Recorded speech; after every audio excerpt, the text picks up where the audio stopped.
Boa noite a todos. Este que vos fala é Victor Emanuel Vilela Barbuí e faremos agora um complemento à primeira aula do nosso curso sobre as fontes do integralismo. Como observamos na primeira aula do nosso curso, o integralismo é um movimento cívico-político e cultural que nasceu oficialmente ao 7 de outubro de 1932, com o lançamento na capital paulista do chamado Manifesto de Outubro de Plínio Salgado, ilustre escritor, jornalista e pensador, que então já defendia ideais nacionalistas havia muito na terra bandeirante, sua província natal. Consoante também comentamos em nossa primeira aula, o integralismo não é um partido, mas sim uma ação social, um movimento de renovação nacional em todos os pontos e sentidos, e prega não uma vaga ideologia, mas uma profunda doutrina sumamente realista de renovação política, econômica, financeira, moral e cultural. Seu lema é Deus, Pátria e Família, tríade grandiosa como nenhuma outra na expressão de Afonso de Screenoli Toné, e trindade tradicional por excelência, como escreveu Marcello Veneziani. Sua saudação, por sua vez, é o Anauê, de origem indígena, e seu símbolo é a letra grega sigma maiúscula, escolhida por Leibniz para indicar a soma dos infinitamente pequenos, além de ter sido o símbolo pelo qual os primeiros cristãos gregos indicavam Deus e que servia de sinal de reconhecimento, posto que a palavra sóteros, ou Salvador, principia por um sigma e termina por um sigma. Por fim, o sigma é a letra que designa a estrela polar do hemisfério sul, onde está situado o Brasil. Assim, como salientou Gustavo Barroso, o sigma, símbolo do movimento integralista, está na ciência, na tradição religiosa da nossa civilização cristã e nas próprias estrelas que brilham no nosso firmamento. Tendo feito referência ao lema Deus, Pátria e Família, que aliás está bastante em voga e que foi também usado pelo Estado Novo de Salazar, em Portugal, julgamos oportuno salientar que já podemos encontrá-lo no século IV da era cristã, na obra De Officiis Ministrorum, ou em português, sobre o ofício dos ministros, de Santo Ambrósio de Milão, doutor e pai da Igreja. Com efeito,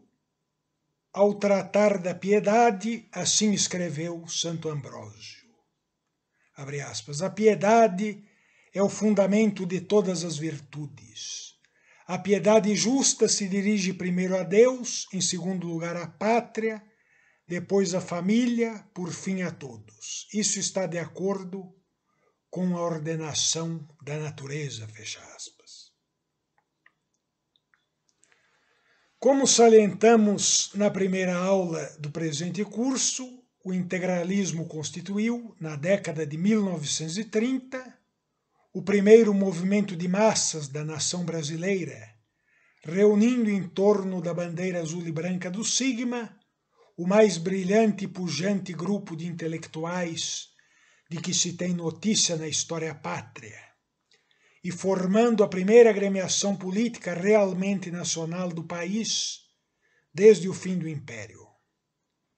Nesse período, o movimento integralista, tendo como principal instrumento a Ação Integralista Brasileira, AIB, tornou-se, como restou dito em nossa aula anterior, a maior escola de civismo, de patriotismo e de sadio nacionalismo que a nossa terra de Santa Cruz já teve e também a grande atalaia do Brasil tradicional e integral, do nosso Brasil profundo, verdadeiro e autêntico, que, aliás, só não caiu em poder dos comunistas em 1935, graças à força do integralismo, como reconheceram, dentre outros, o líder comunista Luiz Carlos Prestes e o secretário-geral da Internacional Comunista. Assim, conforme igualmente ressaltamos em nossa primeira aula, tanto os adeptos quanto os adversários do integralismo e aqueles que lhes são indiferentes, ninguém pode, de boa fé, negar que o movimento do Sigma mobilizou centenas de milhares de brasileiros, desde o homem simples dos mais longínquos rincões do sertão até os numerosos expoentes da cultura e do pensamento nacional. Aliás, pretendemos em breve iniciar uma série de vídeos sobre alguns dos homens de mil do integralismo, sobre alguns desses expoentes da cultura e do pensamento pátrio que pertenceram às fileiras do movimento do Sigma. E estamos preparando também um livro sobre esses chamados homens de mil do integralismo, que são os bandeirantes do espírito de que nos falou Genésio Pereira Filho. Ainda como assinalamos em nossa primeira aula, o Manifesto de Outubro de Plínio Salgado é o documento fundamental do movimento e da doutrina do Sigma e sintetiza plenamente tal doutrina, e como esta se inspira e fundamenta, antes e acima de tudo, nos ensinamentos perenes do Evangelho, na doutrina social da Igreja e nas lições de grandes pensadores brasileiros, a exemplo de Alberto Torres, Jackson de Figueiredo, Farias Brito, Eduardo Prado, Domingos Jaguaribe Filho, Pandiá Calógeras e outros. E como também frisamos em nossa aula inaugural, ao redigir o Manifesto de Outubro, Plínio Salgado ainda não havia estudado com profundidade o pensamento de Santo Tomás de Aquino, mas graças ao são influxo da doutrina social da Igreja, suas doutrinas políticas não se afastavam dos ensinamentos do Akinati, assim como do muito que há de válido nas lições de Aristóteles. Com efeito, como bem observou Francisco Elias de Terrada, o que Plínio Salgado levanta desde a sua conversão intelectual em 1918 são duas colunas solidíssimas, Cristo e o Brasil. E o que ele nega são as ideias estrangeiras que corrompem o Brasil e repelem o reinado social de Jesus Cristo, a saber, o liberalismo, a liberal-democracia, os totalitarismos de todos os tipos, o positivismo e a herança do século XIX, e o resultado disto será, nas palavras de Terrada, o integralismo como ação, como volta à tradição brasileira e por meta intelectual e política, a aproximação cada vez mais profunda de Santo Tomás de Aquino. Sobretudo a partir da década de 1940, é visível a aproximação de Plínio Salgado a Santo Tomás de Aquino, a quem com razão ele denominou o grande luzeiro da cristandade, exaltando toda a verdade da sua filosofia. Portanto, ao contrário do que afirmam alguns, as fontes do integralismo não se encontram no fascismo e muito menos no nacionalsocialismo, mas nas lições do Evangelho,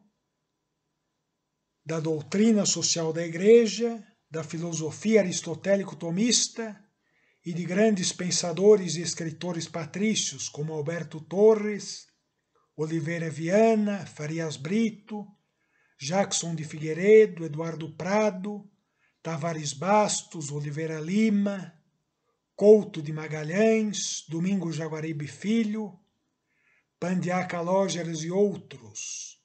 que Plínio Salgado considerava, aliás, verdadeiros heróis nacionais. Com efeito, na pequena grande obra que é o seu compêndio de instrução moral e cívica, Plínio Salgado observou que a palavra herói procede do grego heros, e inicialmente designava apenas os chamados semideuses, como Hércules, Aquiles e Enéas. Posteriormente foram incluídos em tal acepção os grandes guerreiros, como Leônidas e Agesilau II de Esparta, Temístocles e Milcíades, e mais tarde o significado do termo foi estendido àqueles que se distinguem por suas virtudes, por sua nobreza de alma e caráter irrepreensível, assim como aqueles que se elevaram fora do comum por sua inteligência e realizações em diversos campos. Um pouco adiante, Plínio Salgado observou que, abre aspas, se uma nação não rende homenagens aos seus filhos ilustres, que contribuíram para a sua grandeza, perde pouco a pouco, nas gerações desmemoriadas pelo utilitarismo e pelo egoísmo, a consciência do que representa e da sua própria destinação histórica, fecha aspas. E em seguida, tendo frisado que seria demasiado longo enumerar todos os heróis nacionais brasileiros, apresentou uma breve lista de alguns dos grandes vultos que construíram a nacionalidade brasileira e imprimiram sentido ao desenvolvimento da história pátria. Em tal lista figuram, ao lado dos bandeirantes, dos missionários de diversas ordens religiosas e em particular da Companhia de Jesus, e é claro de todos os nossos grandes guerreiros estadistas, os heróis das nossas artes, da nossa ciência, dos nossos estudos históricos, do nosso pensamento filosófico e dos estudos dos problemas nacionais brasileiros. Entre os heróis das nossas artes, Plínio Salgado elencou, por exemplo, os pintores Pedro Américo, Victor Meirelles e Almeida Júnior, os compositores Carlos Gomes, Alberto Nepomuceno e Heitor Villa-Lobos, os escritores José de Alencar, Machado de Assis e Euclides da Cunha, e os poetas Gonçalves Dias, Fagundes Varela, Casimiro de Abreu, Castro Alves, Olavo Bilac, Cruz e Souza e Alfonso de Guimarães.